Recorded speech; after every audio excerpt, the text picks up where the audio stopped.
decidimos dar un alto para hablar de otra cosa y empezar un poco los aires primaverales en otra nota, en una nota de libros y de San Jordi y de flores y de autores y de otra nota.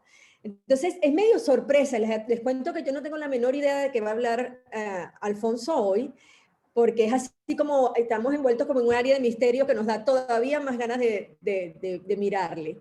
Pero en todo caso, Alfonso Guzmán, para quien no lo conoce, que estoy segura que toda la audiencia que está aquí lo conoce, es un gran amigo infectólogo venezolano que en este momento está un poco dando lo mejor de sí en otra frontera, en Chile.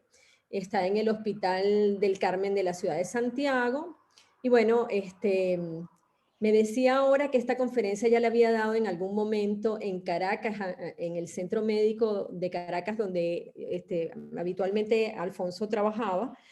Y bueno, y ahora la dio en el Hospital El Carmen y nosotros también se la solicitamos, así que aquí estamos. Entonces, él no tengo más nada que presentarles. Ustedes van a ver que Alfonso va a hablar por sí mismo con la maravilla que lo rodea y que él tiene en sí mismo. Alfonso, bienvenido siempre. Un abrazo. Bueno, nada, solo saber antes de que me apagues tu micrófono, ¿me oyen? ¿Tú que eres la Sí, única que puede sí, hablar? Sí. te oigo perfectamente.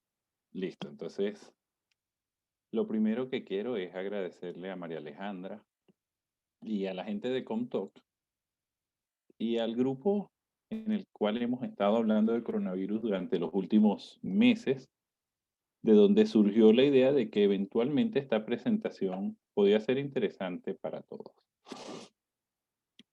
Les cuento, antes de empezar, por qué esta presentación y por qué ahora.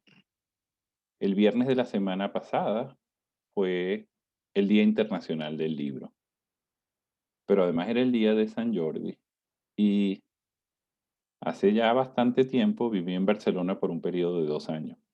Y cuando llegué a Barcelona, llegué en pleno invierno, finales de enero, última semana de enero, bueno, febrero, marzo, los meses de invierno, y en abril nos enfrentábamos por primera vez, mi esposa, yo y el hijo que tenemos en ese momento, a una de las tradiciones y celebraciones más bonitas a las cuales yo he visto. Los que han vivido en Cataluña o han vivido en Barcelona y han estado un día de San Jordi de ahí, pueden dar fe de que la ciudad realmente se pone espectacular.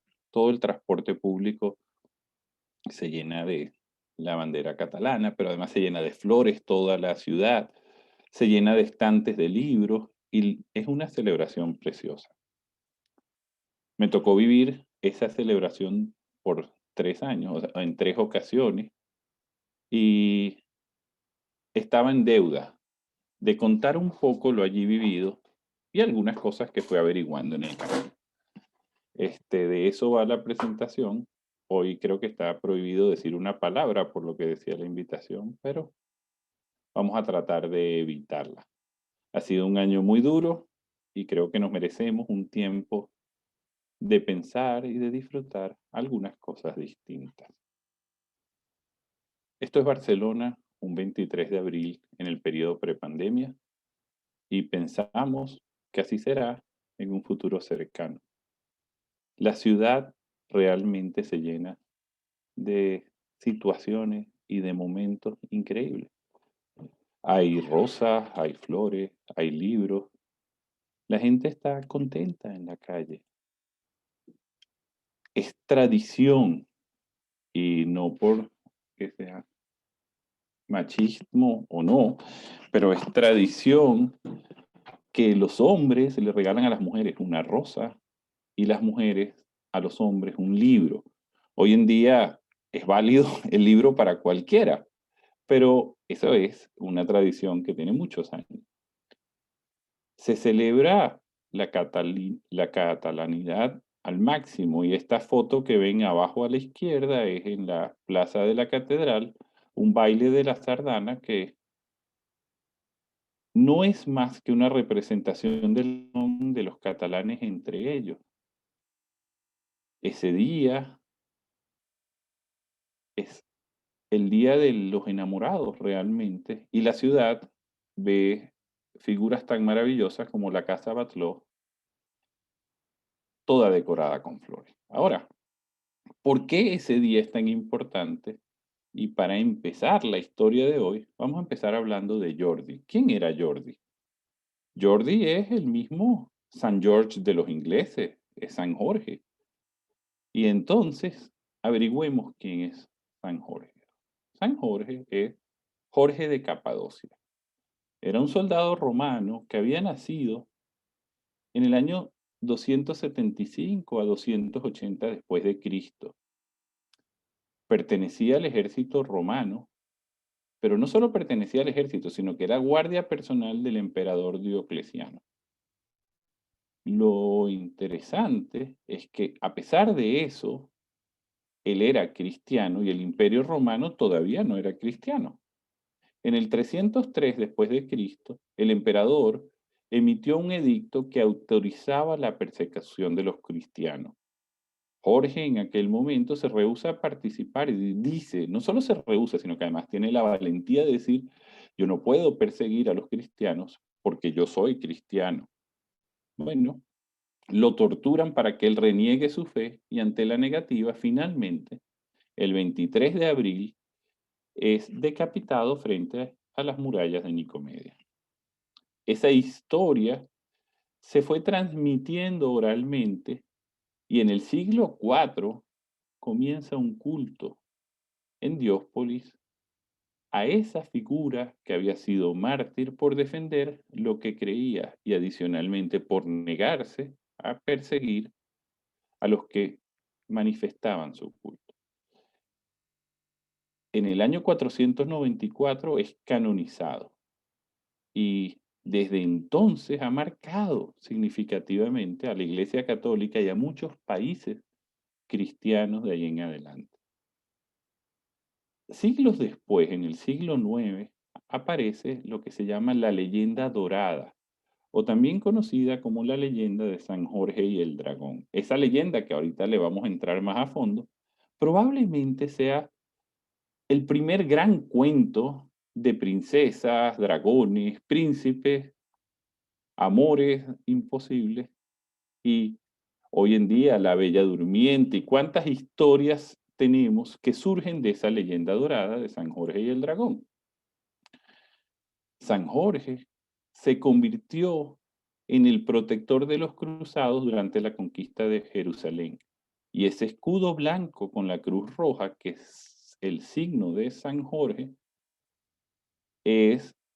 está hoy representado en la bandera de Inglaterra, por ejemplo, en el símbolo de Cataluña. O sea, es muy marcado y todos hoy en día cuando ven esa cruz roja sobre un fondo blanco reconocen al símbolo de San Jorge.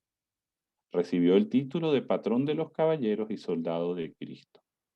Es o fue el santo patrono de la Corona de Aragón, de Barcelona, de Cataluña, de Cáceres, de Inglaterra, de Portugal, de Georgia, de Lituania.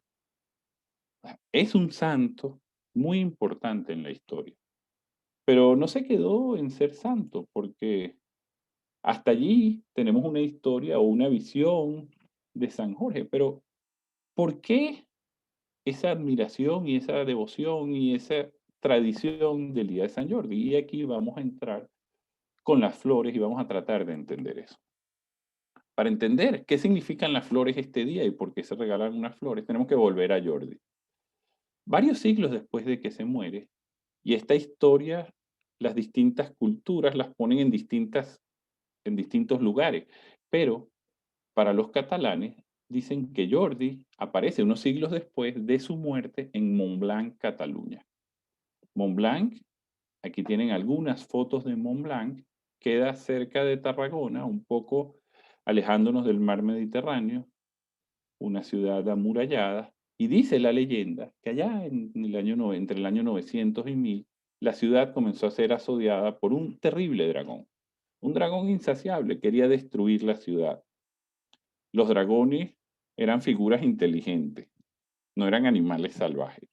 Y los líderes del pueblo logran negociar con el dragón que ellos le van a ofrecer una ofrenda todos los días para que el dragón no destruya la ciudad.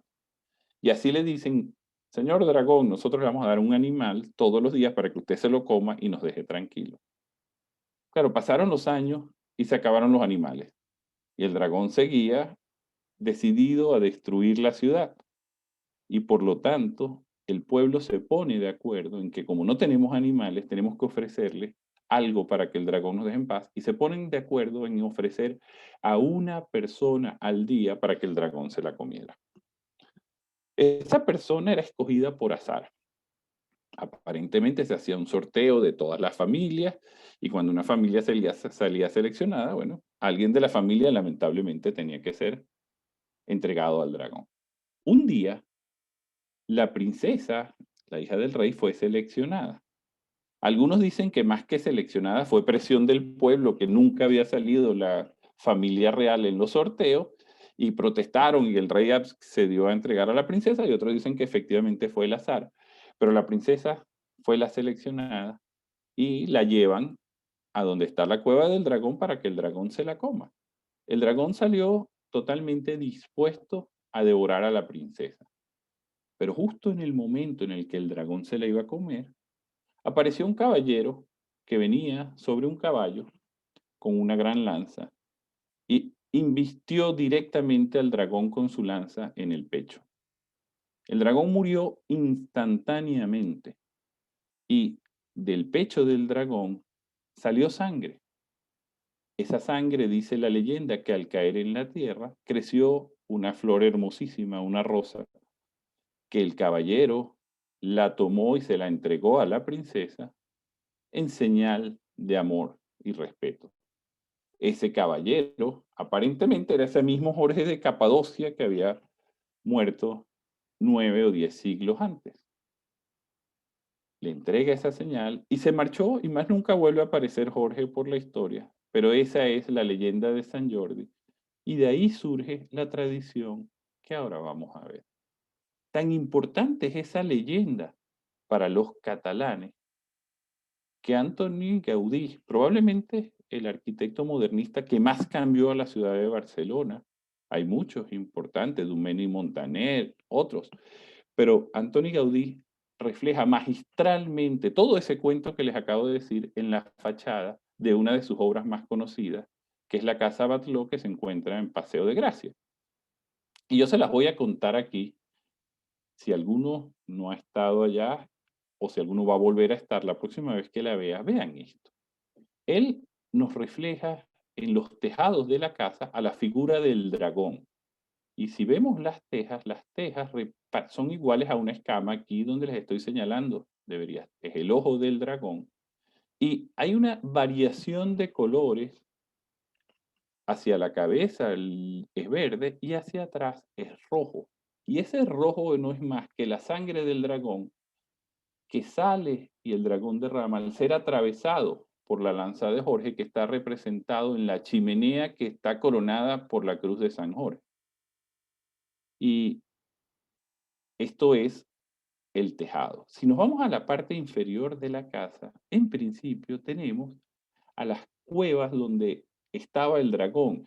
Y la cueva está representada por estas ventanas que tienen esta forma. Y si uno se lograra acercar, yo no sé si ustedes en su computador o donde están viendo la presentación pueden ver, las columnas son exactamente iguales a unas figuras de huesos articulados en el medio, recordando los huesos de las personas que se había comido ese dragón. En los balcones vemos una imagen que recuerda a unas calaveras, también en recuerdo a esas personas que había comido el dragón. Pero hay un balcón muy especial que es distinto, que es el balcón que corona la casa, que es un balcón que claramente recuerda a una rosa y no es más que el sitio donde había caído la sangre. Y todo eso, toda esa leyenda dorada de San Jorge o de Jordi, está reflejada en esta fachada de esta casa, que sin duda hay que ir a conocer en algún momento, porque es de los sitios más preciosos en los que uno puede estar. Pero de allí a que hubiese una tradición a repartir flores a todo el mundo, pasaron bastantes, por lo menos 5 siglos más. En el siglo XV en las tierras catalanas se empieza a celebrar una feria de las rosas el día de San Jordi, en honor a esa leyenda que estábamos contando. Y para el siglo XIX, año 1812, el día de San Jordi, se celebraba una misa en el Palau de la Generalitat, está en plena plaza del Ayuntamiento en Barcelona, y todas las mujeres que asistían recibían una rosa en alusión a esa feria de las rosas que a su vez aludía a la leyenda dorada de San Jorge. Por lo tanto, el 23 de abril, que siempre había sido un día muy importante para los catalanes por San Jordi, comienza entonces a haber una tradición de entregar una rosa a las mujeres. Y desde allí eso se comienza a transmitir. Y por eso ese día de San Jorge, por las flores, por Jordi, por la princesa y por el dragón, en Barcelona, el 23 de abril, día de San Jordi, se celebra el Día de los Enamorados. Día de los Enamorados muchísimo más importante que el 14 de febrero. Pero dejemos a las flores un ratico y ya sabemos por qué se entrega la flor. Y vamos a ver a los libros. ¿Por qué ese día? ¿Qué tiene que ver Jordi con los libros? Y la verdad es que nada. Pero en 1923, el escritor valenciano Vincent Clavel Andrés presentó una propuesta comercial, comercial, porque claro, las editoriales querían vender más libros, a la Cámara del Libro de Barcelona de generar un día para homenajear a los libros, para dar a conocer las novedades editoriales, y la Cámara del Libro acepta como una gran propuesta. Hasta antes no había ningún día del libro. El primer día del libro lo establece el rey Alfonso XIII el día 6 de febrero de 1926. Y Alfonso XIII es un rey interesante, y me voy a salir un poquito del tema para contarle algunos cuentos de Alfonso XIII. Alfonso XIII es probablemente el único rey que ha nacido siendo rey. Su padre, Alfonso XII, murió de muerte súbita cuando su mamá estaba embarazada de él. De hecho, su padre muere en noviembre y Alfonso XIII nace en mayo. Y en ese periodo, en esos 6 meses que la reina estaba embarazada, no se sabía si iba a poder haber continuidad de la corona, porque nadie sabía si iba a ser niño o niña, y la corona española no aceptaba reinas. Entonces, nace Alfonso XIII y ya nace siendo rey. Él no, de todas maneras, tiene un regente hasta que cumple los 16 años. Él fue el último rey antes de la Guerra Civil Española. Él termina entregándole el poder al general Primo de Rivera porque no tenía control sobre el país, y bueno, ya lo demás es la historia de lo que ocurrió en España. Pero tiene un cuento interesante. Alfonso XIII, ya que estamos hablando de flores hoy, Alfonso XIII se casó con una nieta de la reina Victoria de España. Se llamaba Victoria Eugenia. Y el día de la boda, cuando ellos regresan al Palacio Real, como son las celebraciones de la monarquía, la gente en la calle exaltada, le lanzaban flores, pero ya los anarquistas estaban. Y los anarquistas le lanzan un ramo de rosas que tenía una bomba, y él sufre un atentado con una bomba el día que regresaba con Victoria Eugenia a su casa. Y ese ramo de rosas no tiene nada que ver con San Jordi, pero es una historia que podemos de alguna manera hilar con el cuento. Pero bueno, el Día del Libro comienza a celebrarse el 7 de octubre de 1926 en conmemoración al nacimiento de Miguel de Cervantes. Sin embargo, en 1930 se acuerda cambiar esa fecha al día que había muerto Cervantes, un poco rememorando lo que se hace con los santos. La celebración de los santos es el día en que los santos mueren, no el día que nacen. Y entonces se traslada la fecha al 23 de abril. En 1995, no hace tanto, la UNESCO decide convertir esa fiesta española del Día del Libro en una fiesta mundial. ¿Y por qué seleccionan yo no sé por qué me aparecen unos dibujos, yo no sé si ustedes ven, pero aparecen como unos dibujos raros en la presentación, pero bueno. Sí, porfa, no rayen la pantalla. No sé quién lo está haciendo y no sé cómo bloquearlo, pero gracias. Ah, Continúen. pero no soy No, yo, no, yo no, no no, sé, no. Es parecen unos alguien dibujos más. extraños. Ah, Sí, sí. no importa, ese. Ya. Selecciona la UNESCO el 23 de abril por una casualidad realmente increíble. El 23 de abril del mismo año 1616 habían muerto los dos escritores más importantes en lengua anglosajona, en inglés y en castellano, y esos eran William Shakespeare y Miguel de Cervantes. O sea, realmente una de esas casualidades históricas muy curiosas. Después, ese mismo día también había muerto Garcilaso de la Vega, pero no Garcilaso de la Vega, el de la época de oro del teatro español, sino Garcilaso de la Vega, el Inca, y de él no les voy a hablar hoy, voy a hablarles de Cervantes y Shakespeare. Pero era una coincidencia sobre ese día, y además, a lo largo de la historia, ese mismo día han nacido o muerto distintos autores, premios Nobel de literatura, incluyendo a Josep Pla, uno de los escritores catalanes más importantes. Por lo tanto, alrededor del 23 de abril hay muchas historias relacionadas a la literatura, pero la casualidad de que Cervantes y Shakespeare murieran el mismo día era realmente increíble. Ahora, de verdad, los dos se murieron el mismo día. Y aquí empieza un poco las historias más raras de esta presentación que van a ver. Sin duda, sabemos que Cervantes no falleció el 23 de abril, falleció el 22 de abril. Sin embargo, su muerte se consignó en la parroquia de San Sebastián el 23 de abril. Y ese fue el día en que fue enterrado y en el que quedó registrada su muerte. Pero hay certeza de que el día de su fallecimiento fue el 22 de abril.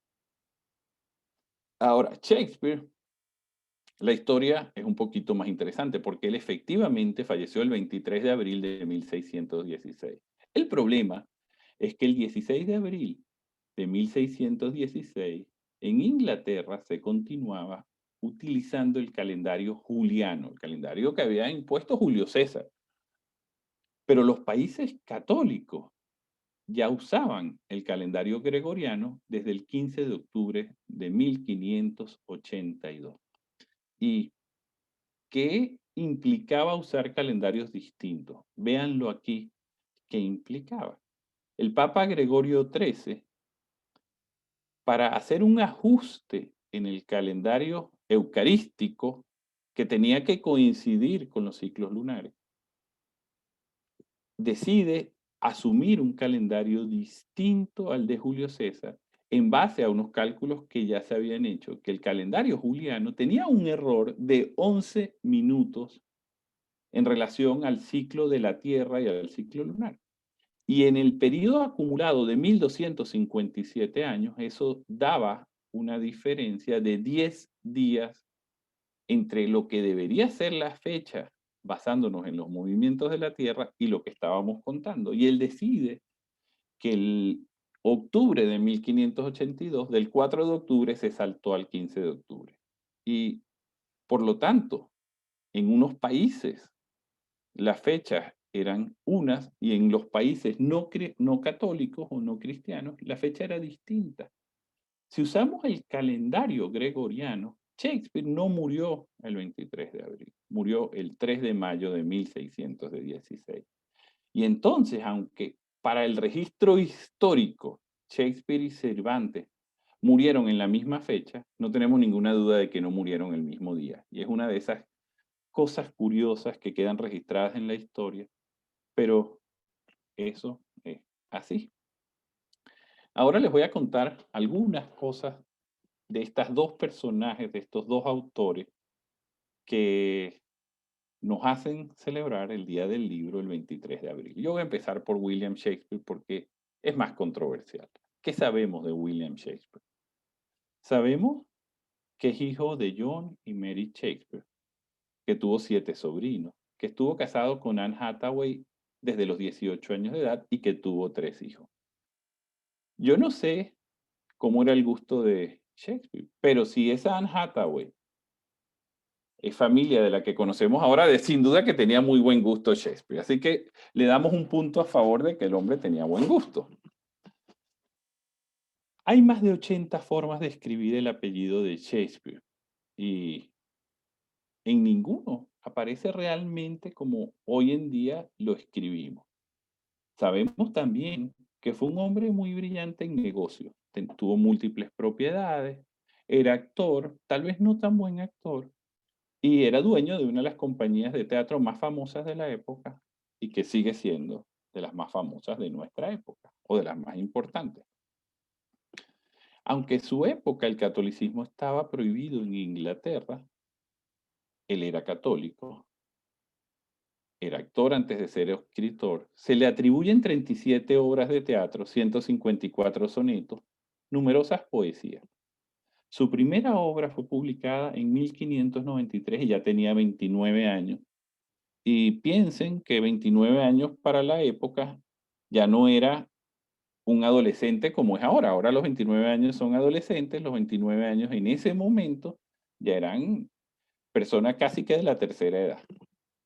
En Oxford, el diccionario inglés de Oxford le atribuye a Shakespeare la introducción de más de 3.000 palabras nuevas, palabras que no existían al idioma inglés. Y se estima que en sus obras, en algunas de ellas, llegó a usar hasta 29.000 palabras distintas.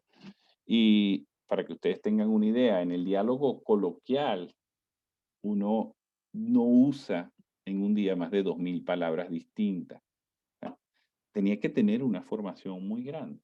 Es el segundo autor más citado de la lengua inglesa. Pero a pesar de esto, hay serias dudas de que Shakespeare fuera el verdadero escritor de sus obras.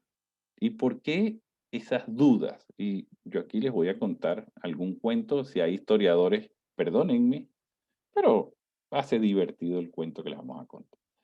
Esas dudas están reflejadas en libros, en películas, en musicales. ¿Y por qué se generan esas dudas? ¿Qué genera esa teoría de que tal vez Shakespeare no escribió nada de lo que hoy conocemos como Shakespeare? Y aquí les voy a empezar por algunas coincidencias. En 1593, el 30 de mayo, murió bajo extrañas circunstancias Christopher Marlowe.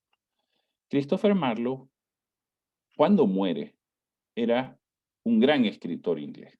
Había renovado el teatro inglés y todo lo que estaba ocurriendo en la movida cultural teatral, probablemente él era quien había marcado las nuevas tendencias y las nuevas formas de hacer teatro.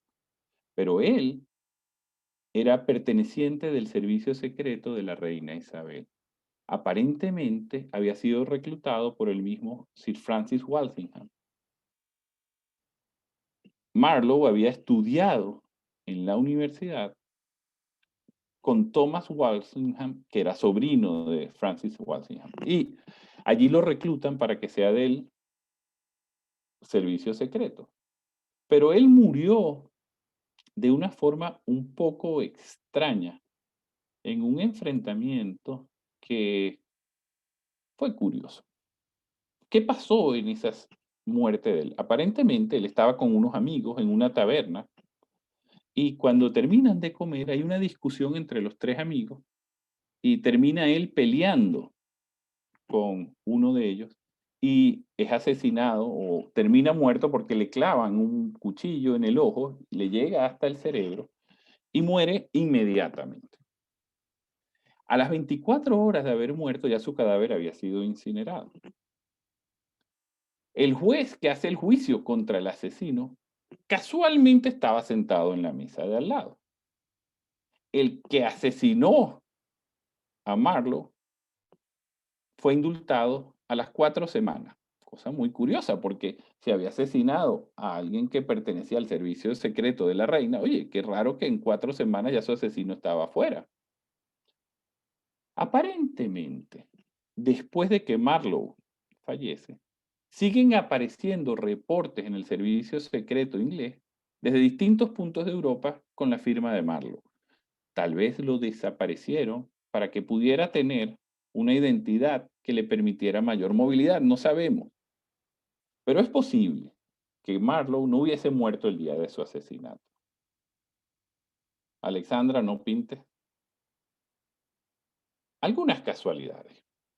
Shakespeare nunca tuvo una formación académica adecuada ni una clase social que explicase sus grandes cualidades para la escritura. Y créanme que en aquel momento el tema de la educación era algo que marcaba mucho. La primera publicación de Shakespeare no apareció hasta después de la muerte de Marlowe. No existe ningún solo manuscrito de Shakespeare. No hay ninguna obra de las que están publicadas con su nombre que estén escritas a mano. Y en ese momento todo se escribía a mano. No hay cartas escritas por Shakespeare. No hay nada escrito por él. Y eso, para algunos investigadores, al menos genera dudas. Y una cosa curiosa es que Shakespeare nunca fue él mismo quien publicó sus obras. Siempre fueron publicadas por terceras personas. Distintos estudiosos afirman que Christopher Marlowe debe haber sido el verdadero escritor de las obras que pasarían a la posteridad con la firma de William Shakespeare. Proponen que Marlowe enviaba los manuscritos con los informes del servicio secreto que eran recibidos por su gran amigo Thomas Walsingham. Thomas Walsingham lee lo que le está mandando Marlowe y ve que la calidad de esas obras es tal que no merecen quedar guardadas en una colección privada y decide ofrecerle un pacto a un joven actor para que sea el rostro conocido que firma esos nuevos escritos. Y bueno, ya el resto es historia por la cual les empecé. Marlowe aparentemente dejó algunas pistas de que él podía ser quien estaba escribiendo las obras de Shakespeare. Y en distintas obras de Shakespeare aparecen sonetos exactamente iguales a sonetos que estaban en las obras de Marlowe. Podemos decir que eso fue plagio posterior o podemos decir eventualmente que efectivamente había algo. Calvin Hoffman ha sido probablemente quien más ha ahondado en esta teoría Marlowe. Fue un apasionado investigador del tema. Escribió muchos libros sobre estas dudas y él creó un premio que se llama el premio Calvin Hoffman, a quien mejor escriba, y ese premio se entrega todos los años, quien mejor escriba algo sobre Christopher Marlowe, pero adicionalmente toda su herencia quedó en su testamento dedicada a quien pudiera demostrar categóricamente que fue Marlowe y no Shakespeare quien escribió las obras más famosas de la literatura inglesa. Si alguno de ustedes está interesado en eso, que hoy en día son varios millones de libras esterlinas, si ustedes logran demostrar eso, la fundación del King College of Canterbury les entregarán en algún momento unos cuantos millones de libras, que no estaría mal para el momento. Cervantes. Cervantes es un personaje curioso y vamos a ver por qué. Sabemos mucho más que de Shakespeare, sin duda. Nació en Alcalá de Henares el 29 de septiembre de 1547 y como ya vimos, murió el 22 de abril de 1616, a pesar de que diga que murió el 23. Era un hidalgo y los hidalgos estaban bastante mejor que el pueblo, pero no podían acceder a las cortes. Tuvo que salir huyendo de España en 1596 porque en un duelo había herido a un noble y tiene que huir porque si no su pena era pena de muerte. Se establece en Roma al servicio del cardenal Acquaviva.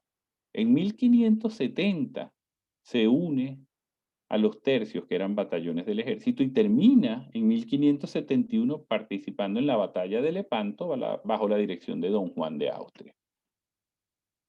En esa batalla demostró un gran valor y fue herido en una de sus manos, la cual pierde aparentemente.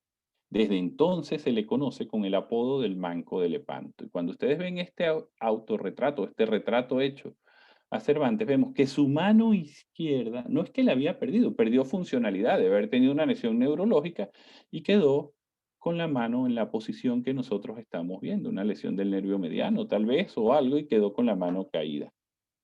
Les puse en esta foto el Cristo de Lepanto porque el Cristo de Lepanto tiene una historia bonita. Ustedes pueden ver al Cristo de Lepanto en la Catedral de Barcelona. El Cristo de Lepanto iba en la parte delantera del buque de Don Juan de Austria y aparentemente una bala de cañón que viene disparada contra el barco viene directo hacia el Cristo, pero el Cristo hace este giro hacia la derecha para esquivar el paso y quedó en esta posición que ustedes están viendo allí. Y eso dice la leyenda del Cristo de Lepanto que guió a Don Juan de Austria a ganar en esa batalla tan importante. En 1575 ya Cervantes, después de haber participado en la batalla, decide regresar a Barcelona. Viene de Nápoles a Barcelona en un barco y cuando viene en el barco con su hermano Rodrigo, lo secuestran y se los llevan a Argelia. Unos piratas de la época se lo llevan y cuando revisan las posesiones encuentran que ese personaje, Miguel de Cervantes, trae una carta escrita por Don Juan de Austria y por el duque de César recomendándole a quien lo recibiera en España que le dieran la oportunidad porque había sido una persona muy valiente en la guerra. El hecho de tener esa carta hace que sus captores asuman que es una persona muy importante y por lo tanto piden una recompensa que para el momento era mucho, de 500 escudos. Permanece en cautiverio durante 5 años. Intentó escapar 4 veces. En 1577, su mamá y su hermana, que no tenían dinero, los Cervantes eran hidalgos, pero además hidalgos sin mucho dinero, tuvieron que prostituirse para tratar de recolectar algo y rescatar a sus hijos. Pero solo le alcanzó para liberar a uno de sus hijos y escogieron a Rodrigo. La verdad es que eso debe ser de las experiencias más traumatizantes que uno puede vivir, que la mamá escoja salvar a su hermano y lo deje a uno a la merced de los captores. Pero bueno, eso es así, pues eso fue lo que pasó. Y no fue sino hasta 1580 que por contribución de unos padres trinitarios se logra pagar su rescate y finalmente es liberado. Al ser liberado, regresa a España después de 10 años de haber huido, después de aquel enfrentamiento con el noble. Y tenía inclinación literaria, por lo que comienza a escribir. Intentó escribir teatro, poesía, algunas novelas, pero nada importante. El teatro español de la época estaba totalmente dominado por Lope de Vega y Góngora y no tiene cabida. La poesía no le fue muy bien y escribió algunas novelas, de las cuales es rescatable la Galatea, pero no fueron exitosas. La verdad es que ni para la crítica ni para el público y Cervantes tiene que abandonar la escritura. Ante su fracaso literario, trabaja como comisario de provisiones de la Armada Invencible y en 1587 lleva un embargo de todos los bienes de la iglesia de Sevilla. Y el arzobispo de Sevilla dictó sentencia de excomunión. O sea, el pobre Cervantes, además de que no tenía nada, fue excomulgado. Pero en 1594 empieza a trabajar como recaudador de impuestos. Y trabajando de recaudador de impuestos, ups, es puesto preso Cervantes. Y es encarcelado en la cárcel real de Sevilla por apropiación del dinero público. Recaudaba los impuestos y se los quedaba. O sea, además, era corrupto Cervantes. O sea, la historia de Cervantes venía dando tumbos desde hacía tiempo. Realmente, hasta el momento en que él entra en la cárcel de Sevilla, lo único rescatable era su participación en la batalla de Lepanto. De resto, era una historia bastante complicada. En la cárcel, escribe cartas al rey pidiendo que interceda por él para su liberación. Y como no llegaba respuesta del rey, comienza a escribir.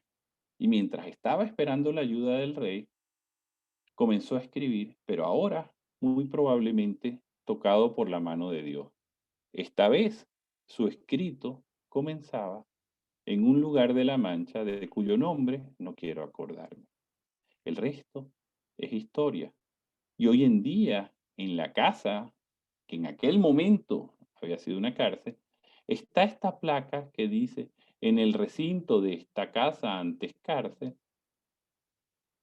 Miguel de Cervantes escribió la historia de Don Quijote de la Mancha. fue tan importante o es tan importante ese escrito que salió en esa cárcel de ese hombre que no había logrado escribir nada significativo, que se considera el mejor trabajo literario jamás escrito. Representa la primera novela moderna.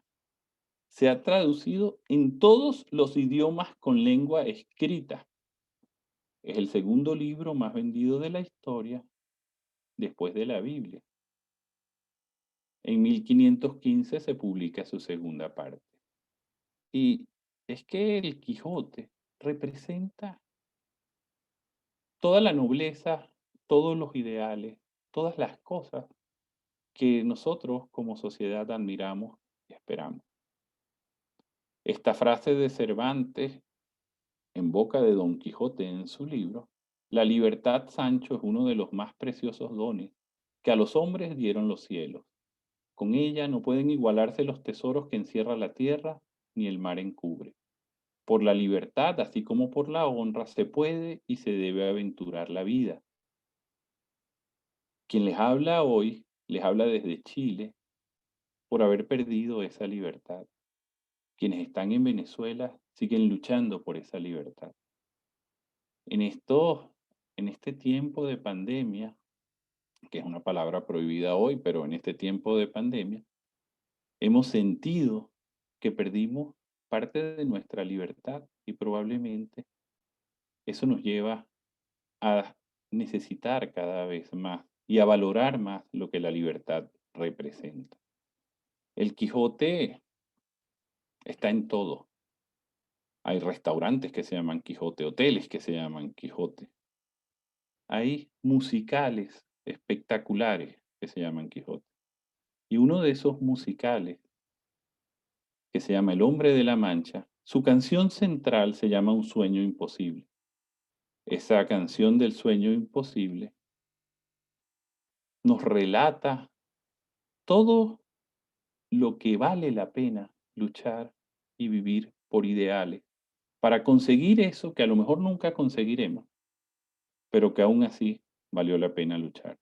Yo quiero terminar poniéndoles la canción del sueño imposible con algunas imágenes que hoy nos rememoran lo que hemos vivido durante el último año, en la cual los que nos ha tocado trabajar en salud hemos dado una lucha contra un enemigo invisible, como lo daba el Quijote, contra un enemigo muy difícil de entender.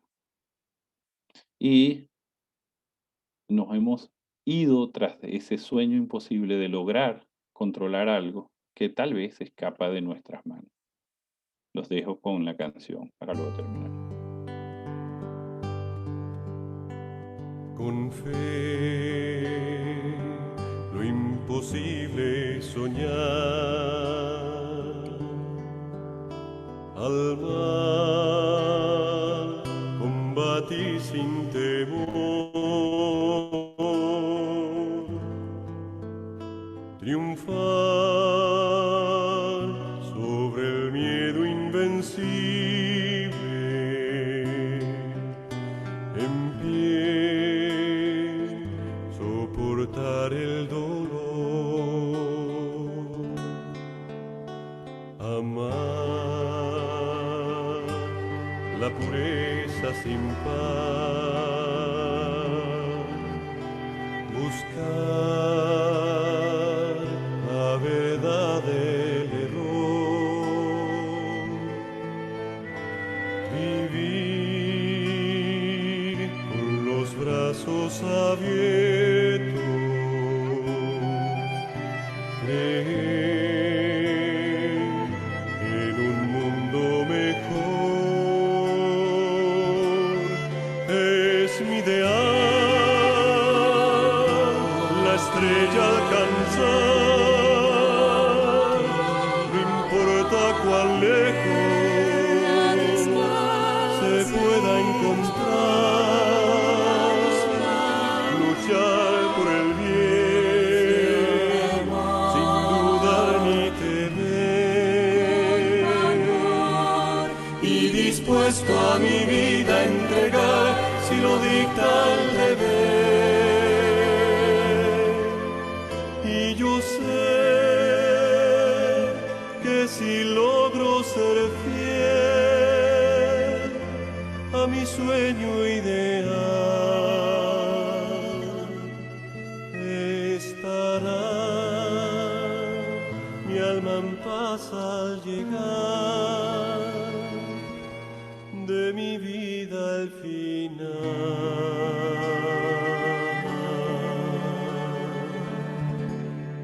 Y será nuestro mundo mejor, que hubo quien, despreciando el dolor, combatió hasta el último aliento. Con fe, siempre fiel a su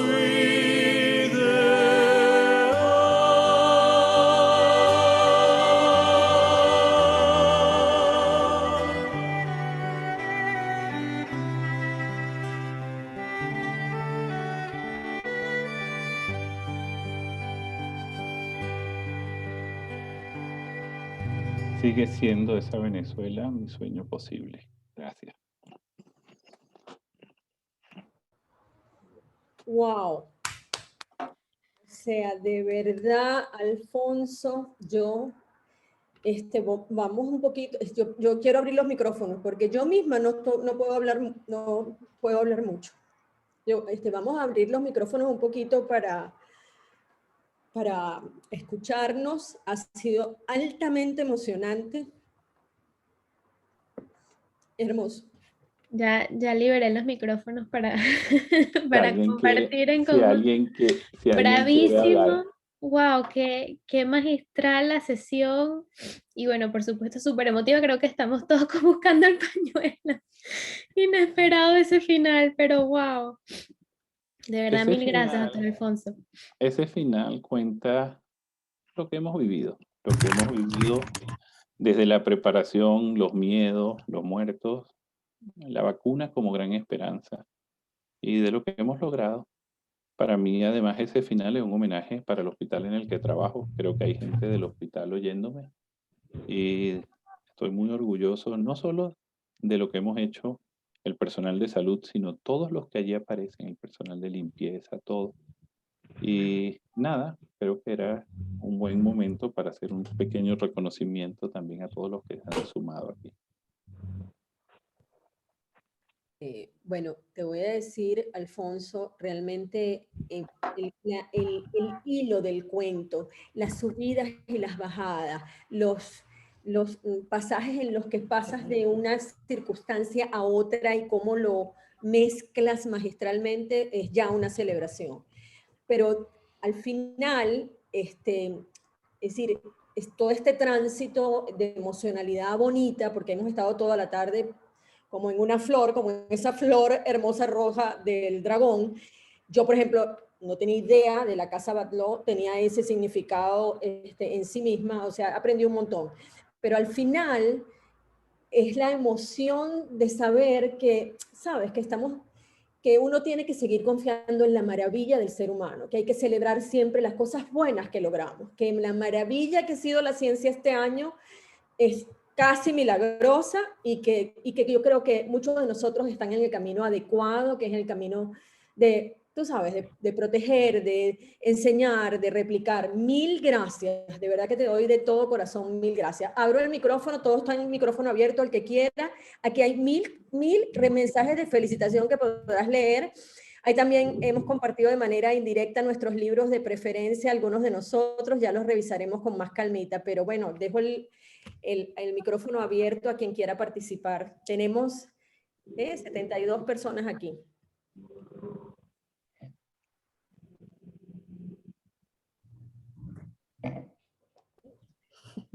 Aquí.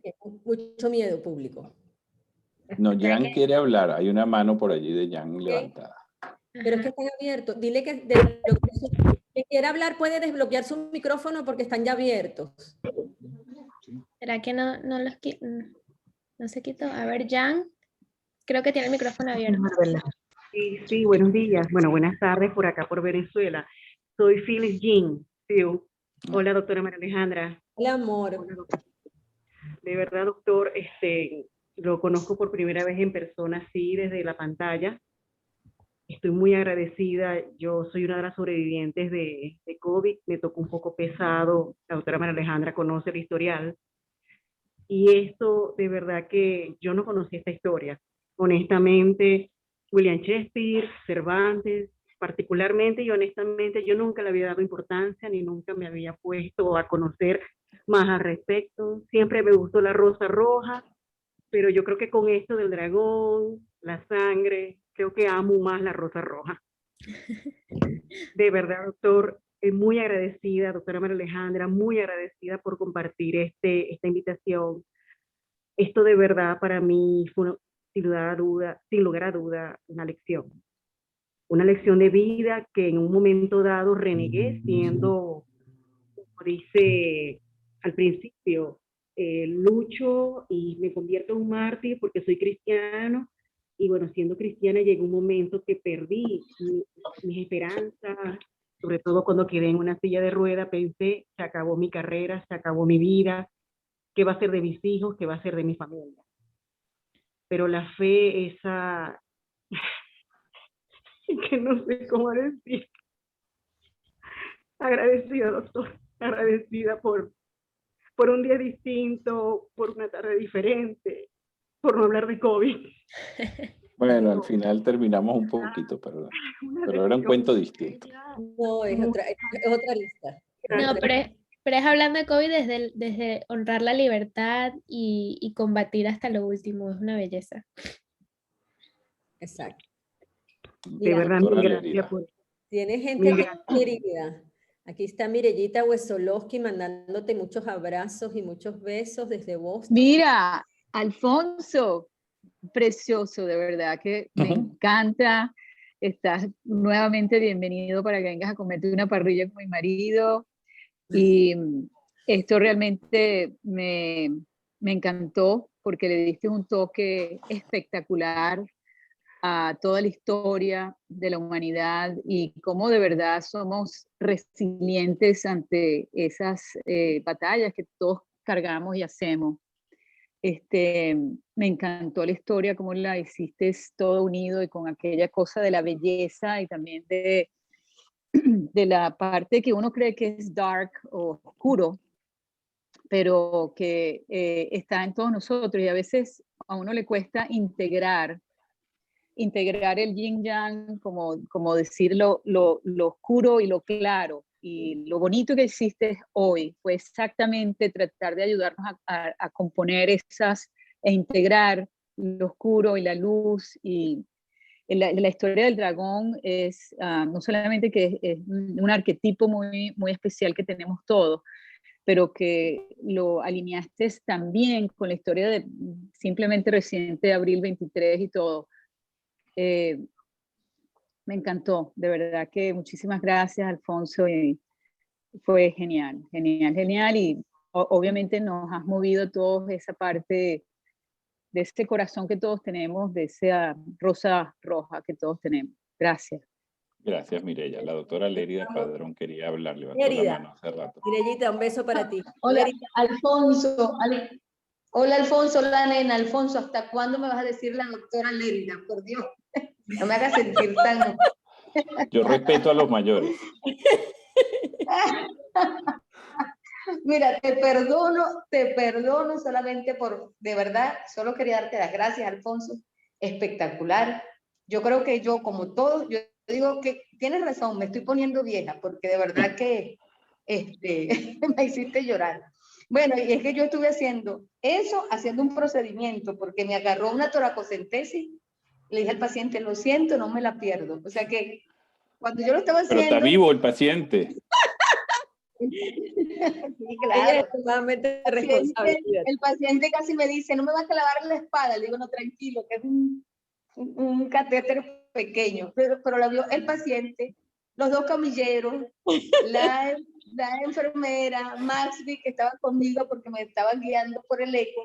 De verdad que mil gracias, Alfonso. Como tú, como siempre. Y sabes, yo digo que tú eres uno de los muchos embajadores que hay de Venezuela en este momento en el mundo. Y estamos orgullosos de ti porque, como decían por allí, el que solo de medicina sabe, ni de medicina sabe. O sea, tú has demostrado que sabes de medicina, pero que además el bagaje cultural es tan importante. Y lo mejor, Alfonso, es la manera como transmites. O sea, ¿sabes? Yo estuve en Barcelona, vi la Casa Batlló, pero es que nunca me imaginé, y vi las cosas al hueso, pero nunca hilé, nunca tuve, o sea, ¿por qué es esto? Pensé que eran cosas de Gaudí, pero resulta que ahí está la historia, ¿sabes? Entonces, cuando tú dices... La próxima vez la vas a ver con otros ojos.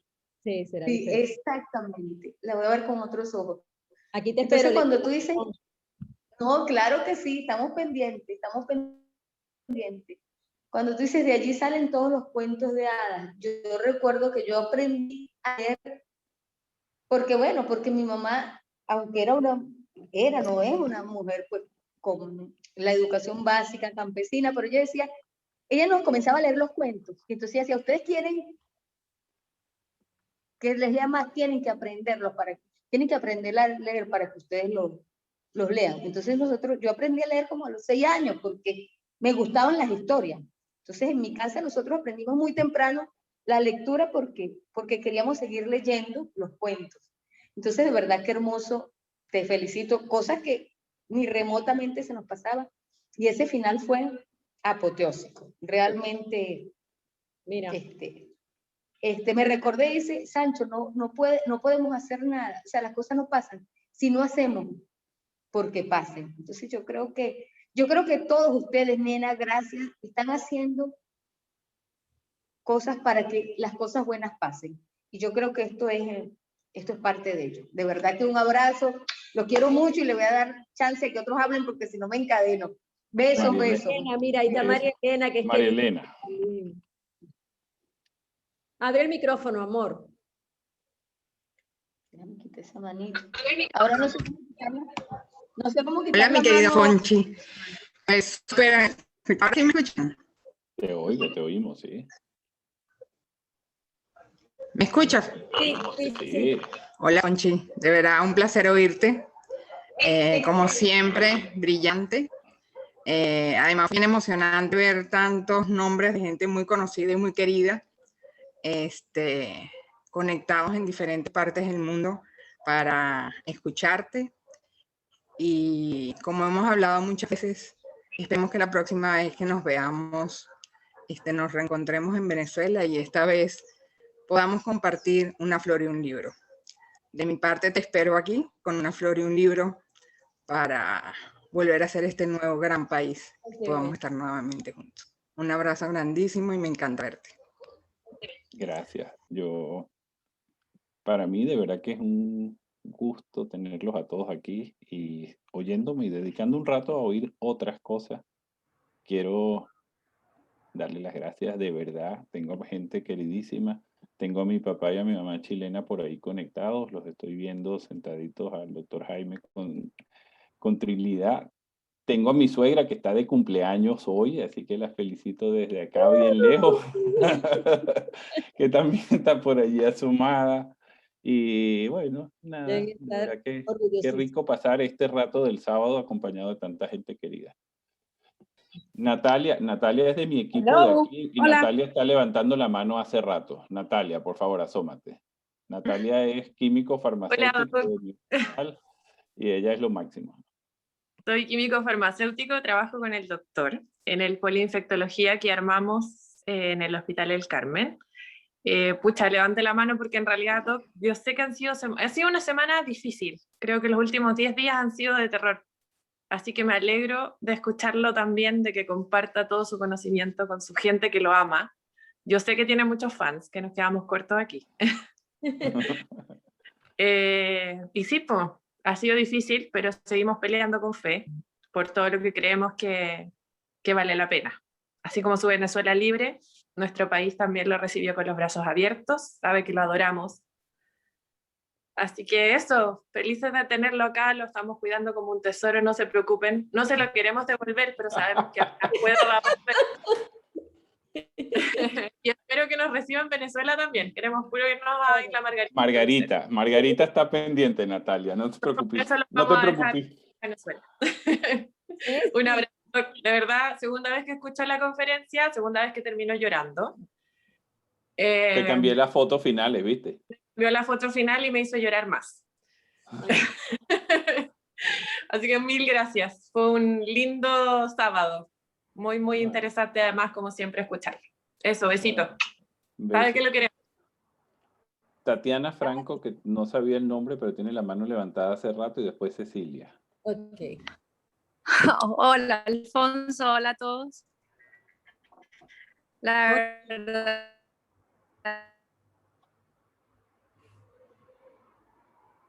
No escuchamos, Tatiana. Te perdimos, Tati.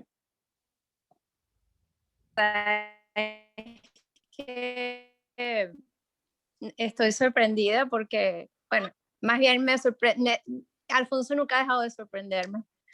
Y me sentaba como compañera de escuela cuando estuvimos en Venezuela, en la escuela de medicina. Y la verdad que algún día conocer los hijos, porque me imagino la combinación de él, humano, y lo demostró una vez más. Entonces, bueno, con todos los...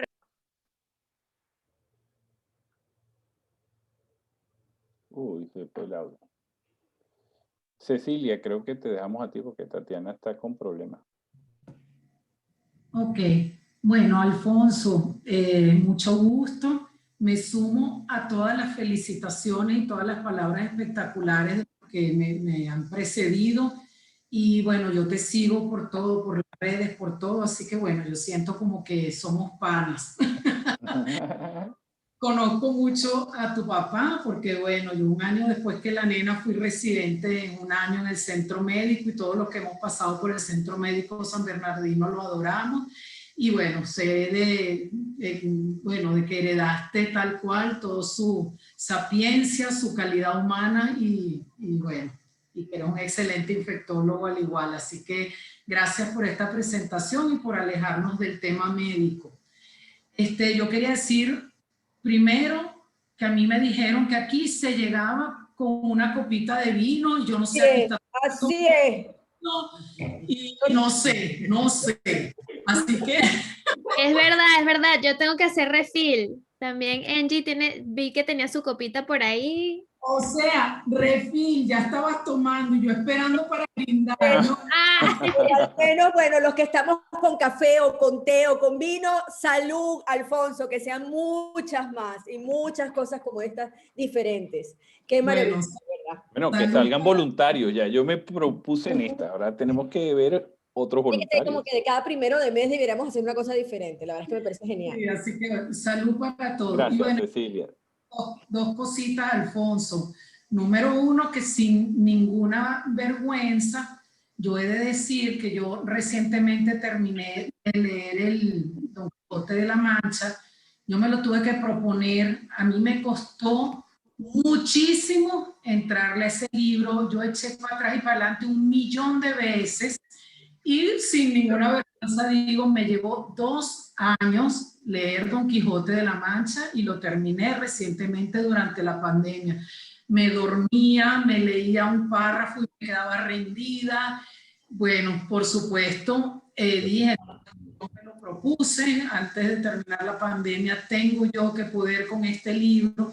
Me costó 1.000.000 y todo el 1.000.000 que me costó se multiplicó en enseñanza que recibí, pero si yo soy sincera, qué libro para haberme costado. Yo no sé si me exigía yo misma demasiado, cuando no entendía, volvía atrás, volvía adelante, ¿y esto qué es? Y había partes que me resultaron pesadísimas, pero bueno, igual le recomiendo a todo el que no lo ha hecho que lo haga. Yo, al igual que, o algo que aprendimos de nuestro padre, que por aquí está mi hermana, que oyó toda la conferencia, pero ella dice que no está arregladita y entonces no quiere aparecer. Mi padre enseñó con libros que a él le encantaban, él era un gran lector, y hubo varios libros que él dijo, no lo vuelvo a leer, porque no quiero que me cambie la impresión que me dejó ese libro. Él lo dijo respecto a 100 años de soledad, que más nunca lo quiso volver a leer, porque él dijo, yo no quiero perder el impacto y la impresión que en mi juventud me dejó leer 100 años de soledad, que de repente si lo vuelvo a leer me cambia, porque le había pasado con cantidad de libros en su vida, que al volverlo a leer la impresión cambiaba totalmente. Yo creo que con el Quijote pasa algo así, y además después que me costó 2 años, yo no me voy a pasar 2 años más volviéndolo a leer. La próxima vez son como 4 años que te vas a demorar. Sí, y lo último, Alfonso, que bueno, mira, es un tema como para otra conferencia, pero lo quiero dejar solo la idea de que la libertad significa muchas cosas. Podemos no ser libres viviendo en otro tipo de países diferentes al nuestro y viceversa. Así que bueno, sean libres en donde quiera que estén. Gracias, Cecilia. Que así es. Tatiana Franco estaba hablando, te vamos a desbloquear para que intentes nuevamente, que no la oímos. Ajá. Hola, ¿me oyen? Sí, ahora sí. Ok, no, bueno, la verdad que lo que estaba tratando de decir es que me vuelves a sorprender, aunque nunca me ha sorprendido el hecho de que tienes la capacidad de impresionar a la gente con lo que sabes y que no solamente de medicina sabes. Y me siento muy orgullosa como parte de tu promoción. Desde que estábamos chiquitos en la escuela de medicina, ya se sabía quién era Alfonso Guzmán. Y no ha cambiado, sigue mejorando cada día. Y que decía que Marjorie, que es tan encantadora, me imagino los hijos que tienen y cómo los están formando, que deben ser simplemente una reflexión de lo que es tu papá, de lo que eres tú, de lo que es tu familia y de lo que son la familia de Marjorie y tú, y que me encantaría algún día conocerlos y estoy segura de que están formando unos excelentes seres humanos. Gracias, Tati. Se te quiere. Mi hermana Mariana, un abrazo.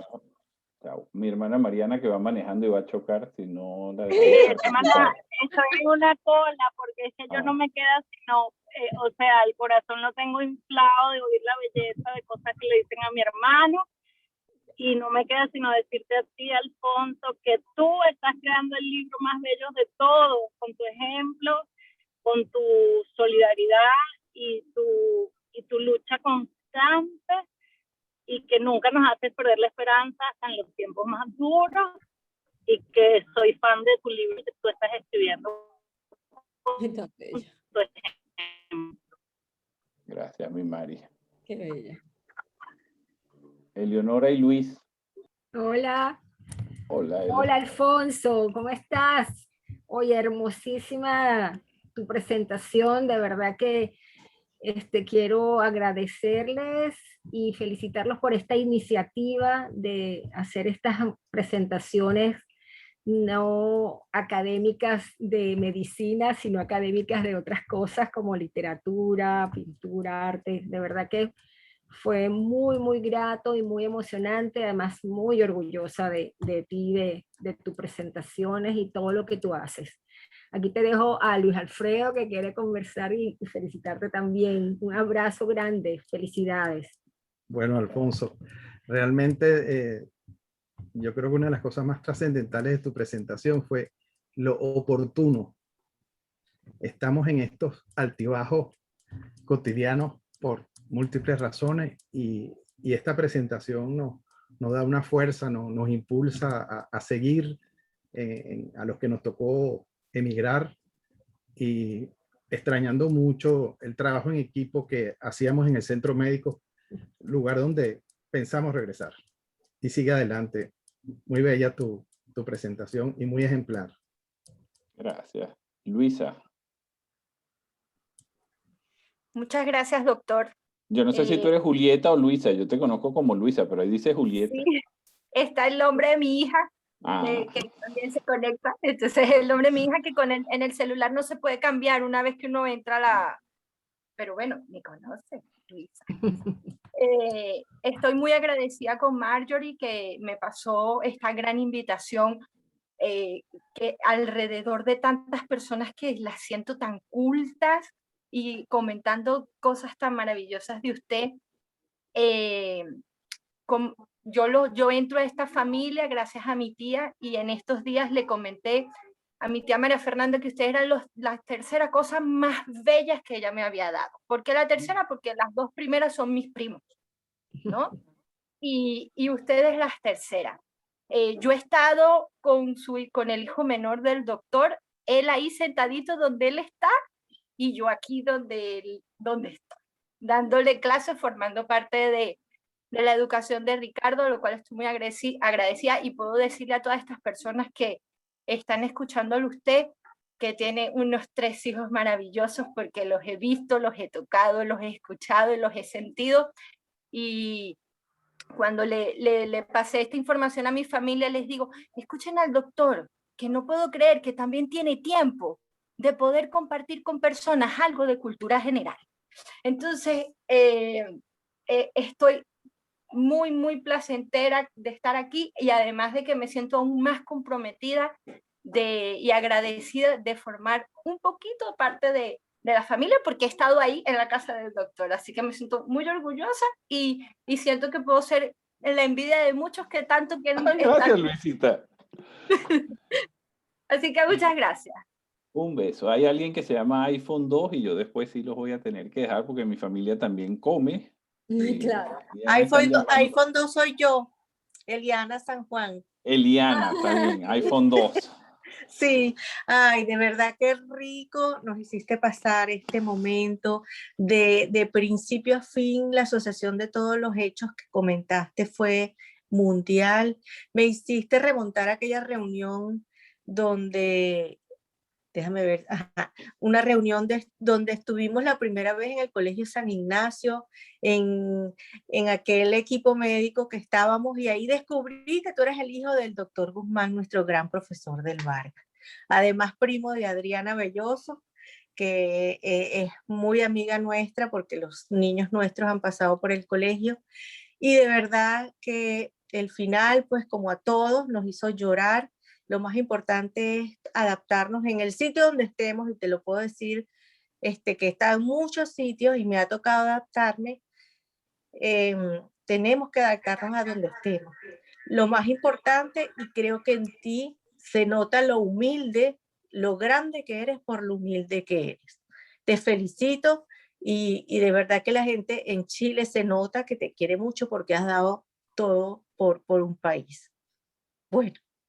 Un beso. Gracias, Eliana, gracias a todos los que nos acompañaron, y yo voy a dejar que la nena despida porque ella fue la que invitó a todo el mundo. Gracias a todos, de verdad que ha sido muy, muy emocionante, la pasamos muy rico. Yo sigo aquí con mi vino y ahora me sale conversar esta maravillosa conferencia con mi familia, y todo este poco de sentimientos a flor de piel, darle una salida sabrosa familiar. Así que vete a comer, Alfonso, váyanse todos a disfrutar. Feliz 1 de mayo, Día del Trabajador. Muchas gracias por estar con nosotros. Chao. Vamos a hacer alguna otra cosa después. Bye.